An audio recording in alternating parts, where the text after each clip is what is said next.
Are you seriously about to make a commitment to ham radio? Are you looking for someone to help you understand the basic foundational principles of what is ham radio and how do you operate in it? Are you looking for someone to do it in a very simple and visual format?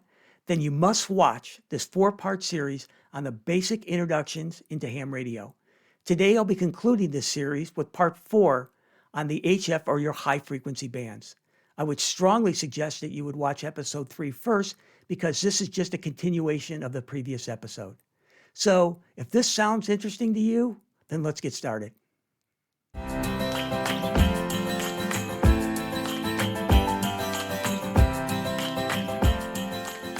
Hey, this is MJ, call sign KO4TWA, and welcome to another episode of Ham Radio Made Simple. Today is part 4 in the introductions to the basics of ham radio, and the second part on the HF bands, or your high frequency bands. Now, I broke this into a 4-part series with parts 1 and 2 directed to those who are getting their technician's license, with the focus on the UHF, VHF bands. Parts 3 and 4 are directed to those getting their general license, with the focus on the HF or your high frequency bands. Now, this is part 4, and I would strongly suggest you watch part 3 first, since it is a continuation of that last episode. The link is in the description below. So, what are the topics we're going to discuss today? Antenna overview, and I stress overview. There is so much you could talk about antennas, it could be hours on hours. So I want to discuss the types of antennas that I want to introduce you to. Talk about antenna tuning. Is it a myth? RF interference, how do you address it? Logging, is it even necessary today? Key reference websites that can help me in my ham radio experience. What are they? I'll direct you to those. So let's assume you live in the perfect antenna environment. You live in a large lot with no power lines or radio towers nearby. Your neighbors don't mind not just a single antenna, but perhaps multiple antennas, and you have no HOA to contend with. You live in the highest elevation in the area, which means you have no obstacles blocking your antenna for miles on end. And you happen to have your shack real close on the first floor or in the basement to your electrical ground. And by the way, money is not a problem. I don't know about you, but none of these apply to me. And that's why there are so many different choices for antennas out there. So when you look at antennas, you're going to have a lot of options. The first option is, do you build? Do you buy? What's your budget? How much money are you willing to spend? What type of location do you live in? Do you live in a city? Do you live in a suburban neighborhood? Do you live in a valley? Do you live on top of a hill? What's the size of your lot? Is it small? Is it big? Is it large? Do you have a homeowners association you have to get permission to put up antennas in? And what bands do you want to reach? Do you want multiple bands? Do you just want the 40-meter band, the 20-meter band? Those are all options you have to consider when choosing an antenna. But it doesn't stop there. Again, so many options. Do you want a vertical antenna versus a horizontal antenna? Do you want a single band? Do you want a multi-band? Is your antenna going to be required to be more stealthy, like mine has to be, since I'm dealing with an HOA? Can you even put one outside? Maybe you have to consider putting it on an attic. Or if you live in a condo and apartment, maybe it's on a balcony. What about mobile? When we talk about mobile, does mobile mean a backpack that you take with you when you go camping, or is it mobile in your yard? So there's a lot of things and considerations you have to factor in when choosing an antenna. When it comes to mounting your antennas, specifically a vertical antenna, let's look at your options. You can mount it on a roof or on the side of your house on a chimney. It's low cost, but if you get on a ladder, it increases the danger factor. And if you push it toward more the back of your house, it's going to be less obvious. A pole is a great alternative.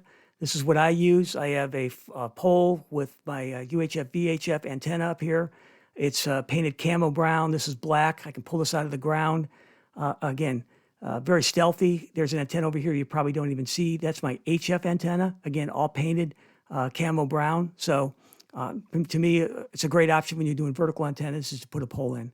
Mobile setup is basically using a mobile antenna, which takes about 5 minutes or less to install.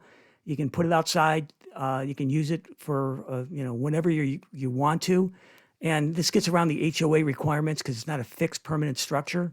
So again, great option. Attic is an option to put up a vertical antenna, provided a couple things, that you have a tall enough attic that you can put the the antenna in, that you don't have a metal roof, and you don't have foil type of insulation wrap that is up there, because all of that will block the signal.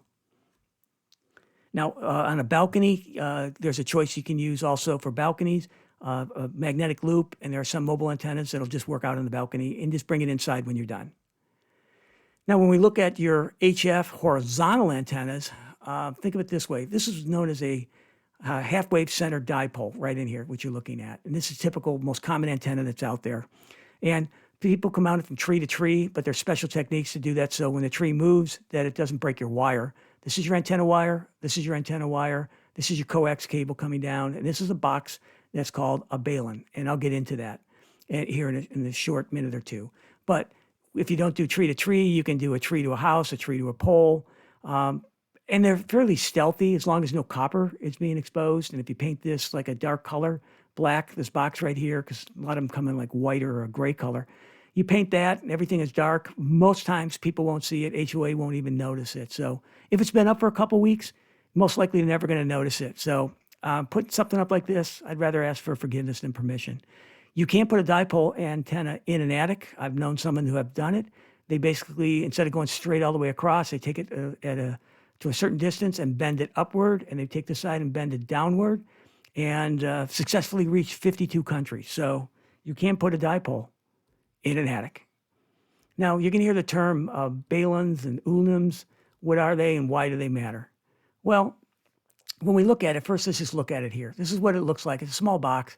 It has a ferrite, torite material in the center with a certain number of wraps that go around it based on what your antenna requires as your ratio. It could be a 49-to-1 matching impedance. It could be 9-to-1, could be 1-to-1. There's all different ratios, but they come based on that ratio. It determines the number of wire wraps. This is, outside basically what you're going to see. I paint that black. Your antenna wire is going to go off on one side. Your antenna wire is going to go off on the other side. Your support wire is going to hold it up here, and your coax is going to go down here. Now, your coax can tend to be heavy if it's up higher. That's why it's nice to have the support wire. So what is a Balam? Well, a Balam is a device that requires when you're going from a balanced to an unbalanced system. Now, your coax, right, coming down here is always unbalanced. When you use a dipole antenna, it's balanced. So you have balance to balance, and you're trying to do matching impedance, trying to, that's also known as a transformer. And it comes down through the coax so that when it goes through the coax and goes up to your transceiver, everything is in line to operate correctly and work. So just know that there's Balams and there's Unums. And the purpose of this essentially is to block the noise traveling back up your feed line, back into your equipment, and to make sure that the impedance matching part of it for when you do your SWR readings is optimal. And we'll talk more about SWR, but walk away from the slide this is what a Balam or an Unum looks like. You can see right in here, pretty similar in here, and it's to go from balanced to unbalanced or unbalanced to unbalanced. Now, your dipole antennas are balanced, whereas you look at your end-fed and long wire antennas, they're unbalanced. So they would require the Unum, not the Balam. So there are many types of antennas. The most common one is going to be your dipole antenna. Now, they come either half wavelength or quarter wavelength. So essentially, from here to here, when we're looking at that, a half wavelength is half the wavelength of a particular band that I'm looking at. So if I'm looking at, for example, let's say 40 meters, I got to take that number, and I'll show you the chart that'll give it to me, and break it out so that half of it goes here and half of it goes here. So it's really a quarter of the total. A quarter makes a half wavelength. So we'll get more into that in just a second. But think of dipole, think of a Balan in the center here, coax going down here, your antenna wire going off. Now, there is half wave, there are quarter waves. Quarter waves are okay. The wires are shorter, which means you don't have as much length to pick up and receive signals as well as transmit them, but they do work. And based on space, obviously you want a half wave. There is no one really using a full wave. There's also known as off-center, which you're going to see here. There's inverted Vs, there's inverted Ls, there's fan poles. There is so many different types of dipoles that are out there. and they don't necessarily all have to necessarily go in a straight direction. These can actually be bent downwards, for example, at different angles. Now, when we talk about a random wire, this is a low cost, just simple wire. It doesn't have to be straight. It can go outside over a tree to a house to a pole. It can go along the eaves of your house. Typically, it's about 48 feet in length. It does require an unum. You're not using a balum for that because it is unbalanced. When we look at end-fed antennas, for example, it basically looks like a half-wave dipole center antenna, half of it. And what you got here is the unum with your coax going down, your antenna wire going out. And again, this length is predicated on the band that you're trying to reach. Now, there are charts that you can look up and know what it is. You can buy them already assembled. You can try to make them yourself. It's up to you.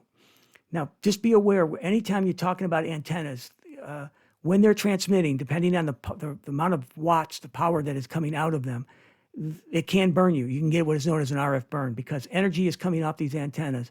RF energy, RF waves are coming off. And so if you touch that, you can actually burn yourself. So you want to make sure that you don't use these in attics on an end fed, and make sure, especially on an end fed, that it's not down low enough someone can hold on to it because they will get a burn when they are being transmitted.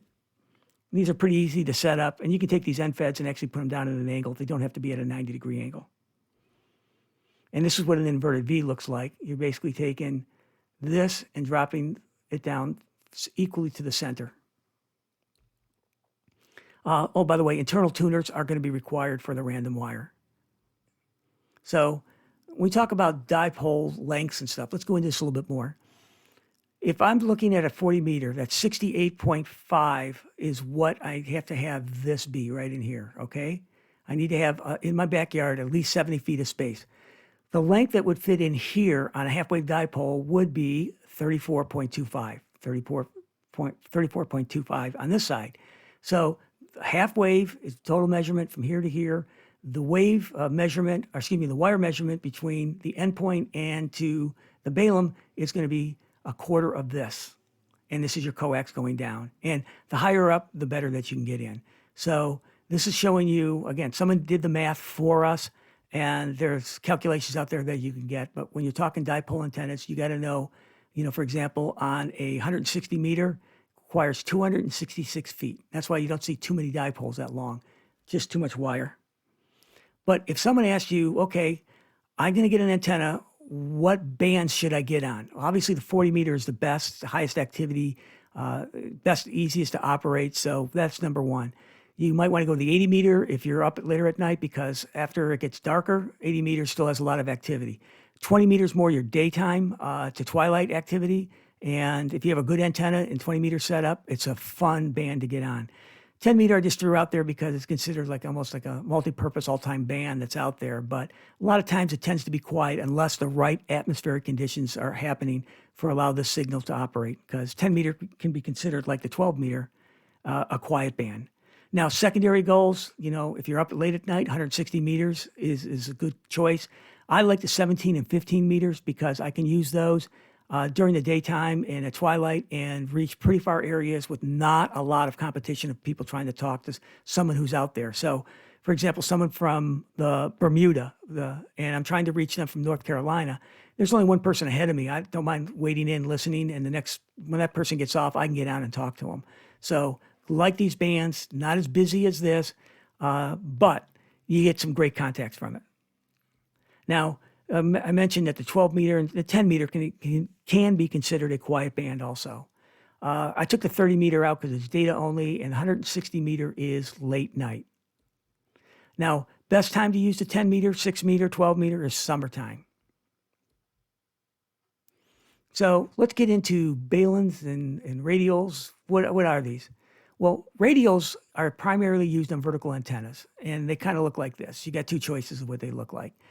This is for a massive antenna. These are radial wires that go on the ground or buried into the ground. They go out quite a distance. Not a consideration for a neighborhood. But you can get radials for a vertical antenna here versus this option for this massive vertical antenna here.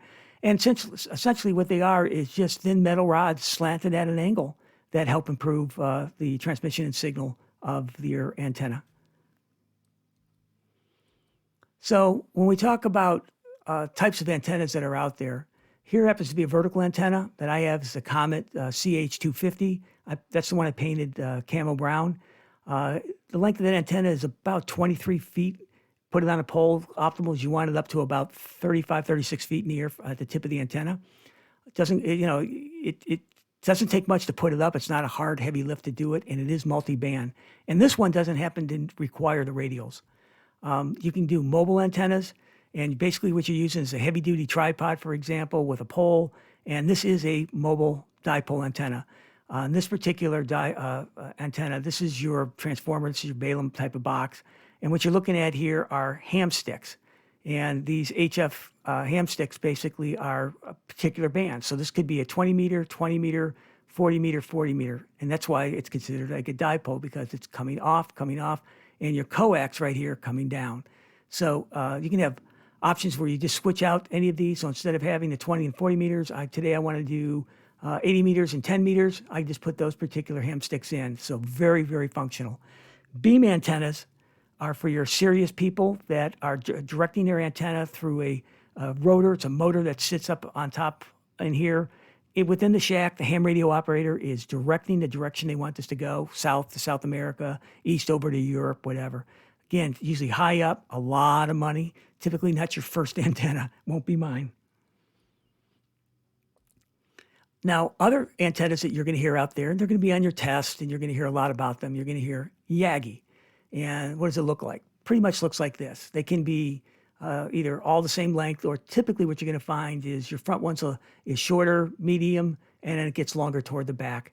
Again, these can be directed in a way to point to get more optimal signal. But again, Yagi is a medium to high cost on the HF side.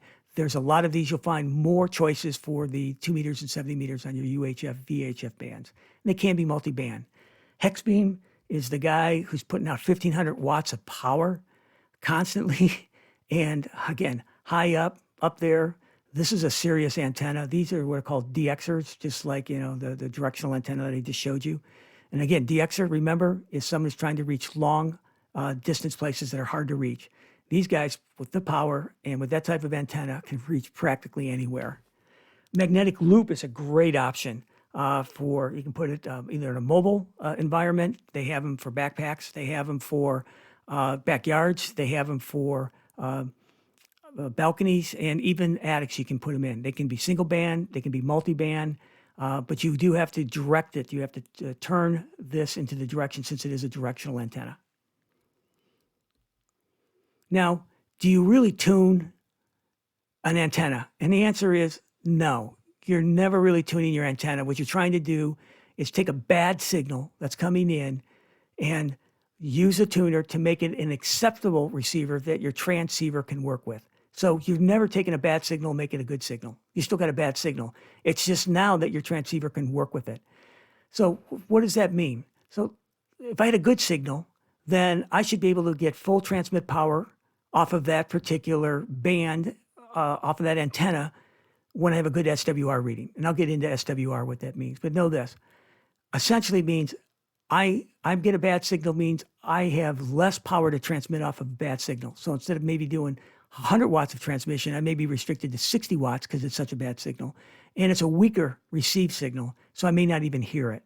So what you really need to do is you need to focus on tuning the antenna to begin with, especially the dipoles. If you get them the right length and the proper resonance, you don't even need a tuner. So just FYI. SWR, standing wave ratio, tattoo that into your memory, because that's something that is critical going forward. This is something that is important to know from the standpoint of when you're setting up your antenna, in order for you to have like matching impedance and the lowest amount of resistance going through, so that your transceiver can operate optimally with that coax line into your antenna, is you want to get that number down. So if you can get a ratio of a 1-to-1, that's the gold standard. 1.5 to 1 is still very, very good. 2.5 to 1, you can work with. When you start to give 3.0, this is where tuners really have to come into a big play, even at 2.5. And they can take that signal and make it look as if it was maybe a 1.5 to 1 to your transceiver. So it's basically tricking it, thinking, hey, this is a good signal I can work with. So SWR, These ratios is everything you need to walk away with when you're talking about standing wave ratio. So how do you measure this? So typically what you're doing is taking an antenna analyzer, and it can be something as low as a $60 nano VNA, or it can be more high-end, Rig Expert 600, which I have, or a mid-range HF only Rig Expert. But I'm taking my cable coming directly off of my antenna and putting it in here, and then I'm setting a particular frequency to hit, and I can get it, and it can tell me, oh, this is a 2.2 to 1. And I can get actually graphs that can show me within that band what part of the band is good to work with. So in other words, I may get, like, for example, 1.5 down here, but up here over on the more toward the beginning of the band, I may be getting like a 2.4 to 1. So this tells you what that standing wave ratio is and where it falls within the band itself. Many options. So this is a lot of money to invest for something you have to do when you set up your antennas. Best advice to you is if you join a ham radio club, get involved, get to know people. Someone's going to help you set up your antenna. They'll volunteer, because I would if you were in my area. And I have one of these. I'd bring it over. You won't have to invest in it. Join a ham radio club, if anything, just to have someone help you share some of their equipment and expertise. So interference plays a key part in impacting your signal, both receiving and sending it. So it can be naturally occurring. It can be from space. It can be from lightning. It can be man-made. And electrical interference is your biggest thing you have to worry about. And it comes from electronics. Fluorescent lights from China are going to kill you. Old wireless phones, another issue. Some refrigerators may be your part that is going to cause your interference. It could be microwaves that is doing it when it's running. Electric motors when they're running from your furnace fan. Solar panels, and definitely charging systems. Whether it be your car, for example, is going to do it. It may not just be your house that you have to deal with. You may have to go and talk to your neighbor, because your neighbor may be causing bad interference near you. And the worst case is having an electrical transformer in your area causing arcing at the transformer and causing problems for you. So some of the solutions, always start out, but make sure you have good, proper grounding. Make sure you're using good insulated coax. If you have a good transceiver, you want to make sure that it has the filters, and learn how to use the filters, because you can eliminate a lot of this noise as much as you can with these filters built into these transceivers. And you also want to do is take your ferrite cores or sleeves and wrap them around anything that causes interference. General rule of thumb, anything coming off your computer, your monitor that's going over by your radio, you want to put one of these on. And you can get them on Amazon, you can get them at the dealers, but you got to put these things on. How do you know what's causing interference in your house? Well, I bought what is known as a tiny SA. I put this antenna on, I set the frequency range, and I go around. And when these things start spiking up and down, and I start to fine tune where that's coming from, then I can address it. It may be that I have to turn off some kind of television, or I can't turn off the refrigerator, but you can actually do ferrite cords and on that. There's a lot of options you can do in interference, but again, another discussion, more deep, but be aware it does impact your performance. So do you need to log your contacts? No, but you used to. They realized that when most people start going mobile in the UHF, VHF environment, there's no way they were going to write down the information. So the FCC dropped the requirements that required you to fill out I think it was like 6 or 7 criteria every time you made a contact. And a contact means you didn't listen to them. It means you spoke to them. You got their call sign. So HF in the world, it's still being done by many ham radio operators. You need it for contesting records. They like historical data to be able to remind themselves or show their friends the different places that they were able to reach, because it is a challenge. That's the fun part. Where have you gone with your ham radio? What places have you touched? It's so nice to be able to say, listen, I reached someone from Barcelona, Spain, or Johannesburg, South Africa. So again, some people just do it for historical reasons. And some people do it to protect themselves against accusation from an FCC charge that you're causing interference. There is a lot of free electronic logging software out there. There are paper options that you can use. Again, it's up to you to decide. Here is one's called Logging for Old Men. It's free. It's just one of many that are out there. And you just basically would put in the call sign of the person that you're reaching. It goes to QRZ. QRZ looks it up and populates the rest of the information. But you got to put in your, the band, the mode that you were on, etc., and it timestamps it. To join a net, That was the one thing no one told me. How do you get onto these nets when you get your general license and you have your equipment set up? You can just Google. You can go ham radio HF nets and you can pull it up. And this is actually going to show you a lot of different nets that are out there. And some of these, like the Century Club, has been out there for years. And you can go to their website. You can get more information on it. You can look at the time, whether it be the summer or the winter, because of sunrise, sunset impacts the time these bands become optimal. Again, we don't need to go into the collapse of the D and E layer and to hit the F layer at night, but essentially that's what you're waiting for on some of these bands. So again, great choice here. Another choice is to go to NetLogger. I recommend you download this because a lot of the nets will use NetLogger, and they're going to ask, hey, do you belong to NetLogger? Do you have NetLogger downloaded on your computer? This is what you want. What you can do with NetLogger essentially is I can go and hit this button that says Select Net, and I typically do this about 7:30 at night, okay? And I can then select the net, and basically I can jump on. So this is a way of telling me in real time what nets are on, where do I tune the frequency, and what is the band or mode that they're in. And again, start about 7:30 Eastern time, and then go after that because they will change. Typical nets can be anywhere from 30 minutes to an hour. Now, a quick short tip here. If once you get NetLogger loaded and you're watching other people with their call signs, if you right mouse click a particular one, it'll take you back to QRZ and it'll give you all the information, and you can find out, are they a general, are they an extra, where do they live, what's their biography if they happen to fill out the bio page. So again, great little tip, and definitely use this when you're doing your nets. Now, I keep mentioning QRZ. So what is QRZ?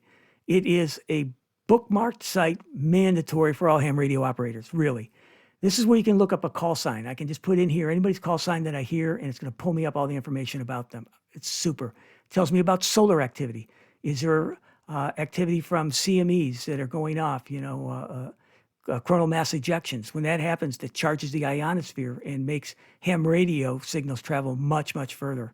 So again, that's why you're going to see a lot of ham radio community very active in what's going on with the sun.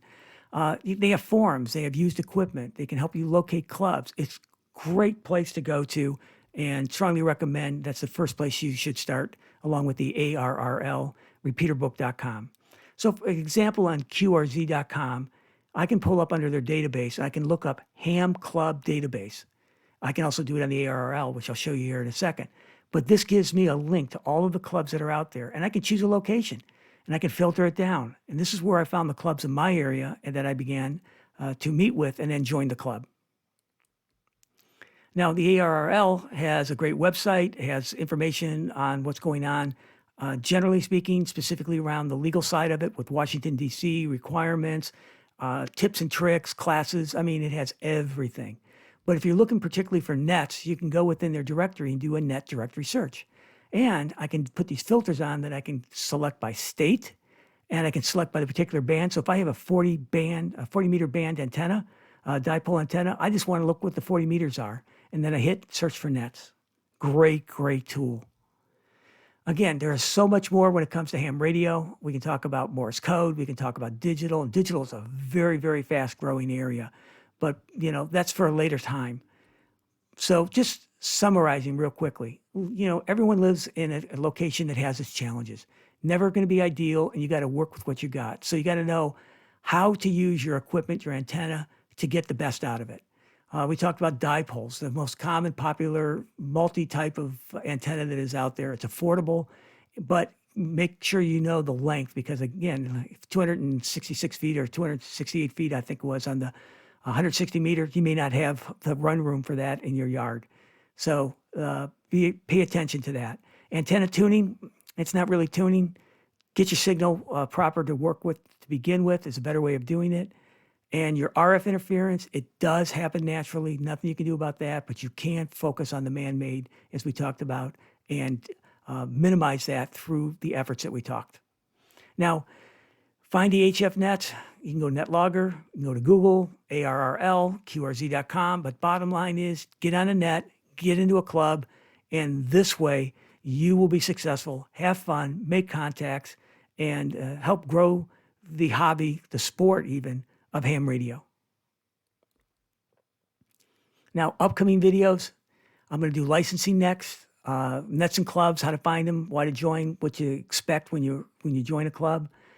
Quick deeper dives are going to be on, these are again shorter ones, except for antennas. I'll probably have to do a multi-part on that one. But on anything from prepping all the way down to talking about reducing noise and filtering. So if you've liked what you've heard and seen, please hit the subscribe button. If you really like what you've seen, hit the like button. This way, within the YouTube algorithms, more people will be able to find it. It'll go higher up in the search order. So again, I really appreciate you taking the time to be part of this presentation. This is MJ, call sign, KO4, TWA, with ham radio made simple, out.